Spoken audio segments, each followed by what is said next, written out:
Դե ինչ, չունենալով ժողովրդի մեծամասնության աջակցությունը, Նիկոլ Փաշինյանը այնուամենայնիվ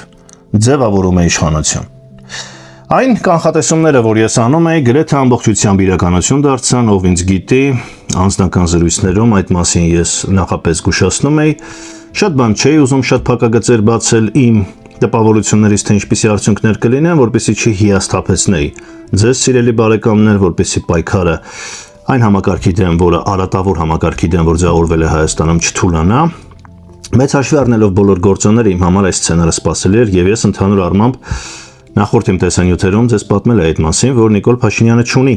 ժողովրդի մեծամասնության աջակցությունը, եւ դա նույնիսկ նախնական այս արդյունքներով, ես այսքանի օրը չի խոսում սպասելով վերջնական արդյունքներին, դեռևս դրանք հայտնի չեն, վերահաշվարկ է գնում, նույնիսկ կարող է դրանից հետո շատ բան փոխվել, բայց ակնհայտ է, որ այդքան բռնաճնշումների արդյունքում, այդքան ռեպրեսիաների արդյունքում, վարչական ռեսուրսի գիրառմամբ, հետապնդումներով, այնուամենայնիվ, նախնական արդյունքներով Նիկոլ Փաշինյանը գրանցել է 49% աջակցություն։ Ընտրությունների լեգիտիմության եւ արդարության վերաբերյալ կան բազմաթիվ կասկածներ, եւ ամենաառաջին կասկածը հենց նա էր, որ դեռևս 10%-ը 2005 ընտրատեղամասերից 500 քանիսներ ընդամենը հաշվարկված, Նիկոլ Փաշինյանը դուրս եկավ ասուլիս հայտարարեց եւ հռչակեց իրեն հաղթած։ Նման բաներ ժողովրդավարական երկրներում սովորաբար չի արվում, որովհետեւ դա ուղիղ ճնշում է ազդեցություն կենտրոնական ընտրական հանձնաժողովի վրա, հատկապես որ նրա նախագահն այսօր Նիկոլ Փաշինյանի վաղեմի մտերիմն է, նրա ընկերն է եղել գործընկերը Հայկական ժամանակ թերթում, նրա օգնականը, քաղաքացիական պայմանագիր կուսակցության հիմնադիր անդամ։ Պատկերացնում եք կենտրոնական ընտրական հանձնաժողովի նախագահը, ով հաշվում է քվեները Նիկոլ Փաշինյանի մտերիմներից է։ Սա արդեն ինքնին օբյեկտիվության վստահության կասկած է, բայց խնդիրը միայն դա չէ, բազմաթիվ դեպքեր կան կեղծարարության, զեղծարարության, մինչև ընտրությունները ընտրական գործընթացում, բայց նույնիսկ այդ պարագայում Նիկոլ Փաշինյանը չի հավաքել ժողովրդի մեծամասնության աջակցությունը։ Սա այն է, ինչի մասին ես ամիսներ շարունակ ձեզ ներկայացնում էի, եւ մենք կարող ենք անել նախնական հետևությունները։ Ես ավելի ամբողջական տեսանյութ հետո կպատրաստեմ։ Նախնական հետևությունները Նիկոլ Փաշինյանը ունի ժողովրդական լեգիտիմություն։ Եվ եթե չլիներ Սերժ Սարգսյանի կարած կոստյումը, որ 49%-ով նա ստանում է 60% դրանից ավել մանդատներ, ապա տեղի կունենար երկրորդ փուլ։ Այն էր ինչի մասին ես ասում էի, բայց հետո պարզվեց, որ ոչ միայն 49%-ի դեպքում հնարավոր չի երկրորդ փուլ, այլև նույնիսկ եթե Նիկոլ Փաշինյանը հավաքեր 39%, եւ նույն համամասնությամբ ընդդիմությունը ցածր տոկոսներ հավաքեր, Նիկոլ Փաշինյանը կրկին կարող էր մեծամասնություն ձևավորել խորհրդարանում։ Սա արատավոր համակարգ է, որը բնորոշ է թույլ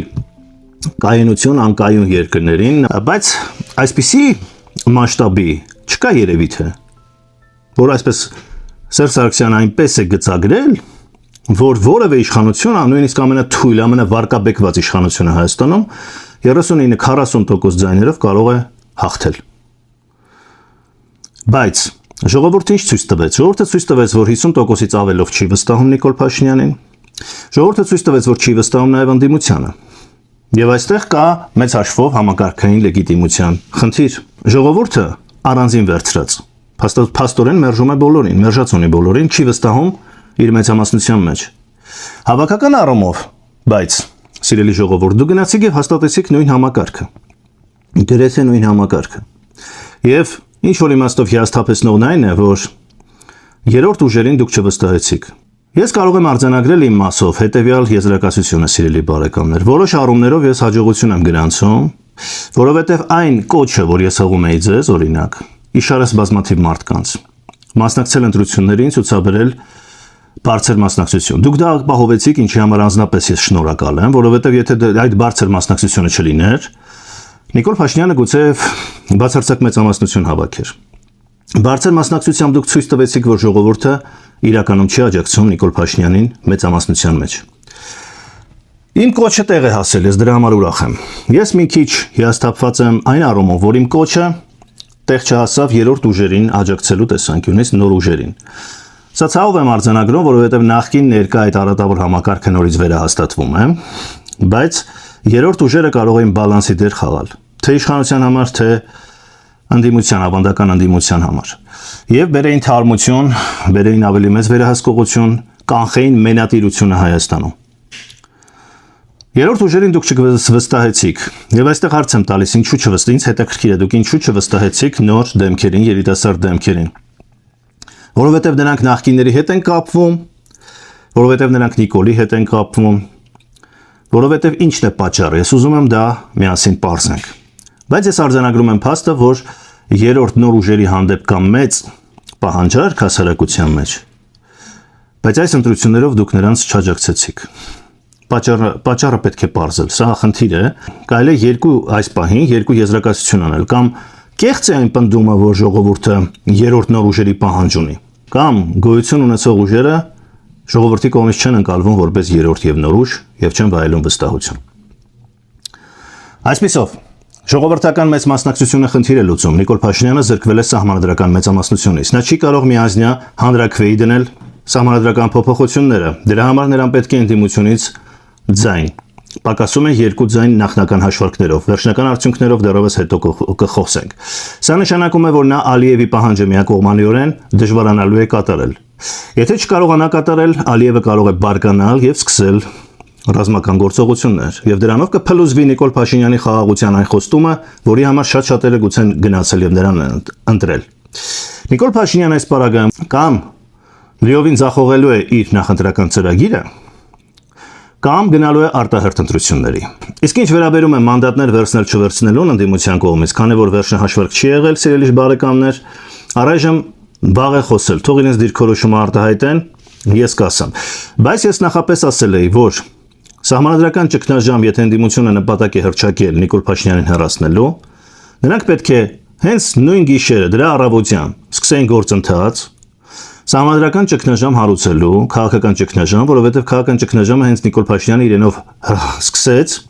երբ հաշվարկից առաջ դեռ 10% չհաշվարկած նա ելավ եւ իրեն հռչակեց որպես հաղթած։ Սա արդեն իսկ նշան էր, որ նկարվում են արդյունքները, կարող են նկարվել արդյունքները։ Պետք է իրենք ցույց տային իրենց անհամաձայնությունը սրան կոնկրետ ակցիաներով, զանգվածային ակցիաներով։ Նրանք դա չարեցին։ Հիմա Մանդատները վերցնել կամ չվերցնելու հարցը առանձին թեմա է, որին ես կանդրադառնամ հետո, բայց ես ասեմ, որ դրանով պետք է կարողանան հարց լուծել։ Այսինքն պետք է նայել այդ տեսանկյունից, թե ինչ խնդիր է լուծում մանդատներ վերցնելը եւ ինչ խնդիր է լուծում մանդատներից հրաժարվելը։ Երկու դեպքում էլ առանց համաժողովրդական դիմադրության հնարավոր չէ Նիկոլ Փաշինյանին պահանջել հեռանալ, հրաժարականի հասնել կամ հասնել արտահերթ ընտրությունների։ Սա է լինելու որոշիչ սկզբունքը մանդատներ վերցնել չվերցնելուց։ Առայժմ սա կուզեի ասել ավելի ծավալուն վերլուծությամբ, մանրամասներով, թե ինչպիսի արձագանք եղավ նաև աշխարհում, ինչպիսի զարգացումներ կլինեն, դեռևս շատ բան որոշումներից է կախված գործող մարդկանց թե Նիկոլ Փաշինյանի թե ընդդիմության։ Մենք միասին կքննարկենք ավելի ուշ։ Հավանեք, տարածեք, բաժանորդագրվեք, մենք շարունակելու ենք մեր քննարկումներն ու վերլուծությունները եւ մեր պայքարը հանուն պրոգրեսիվ Հայաստանի։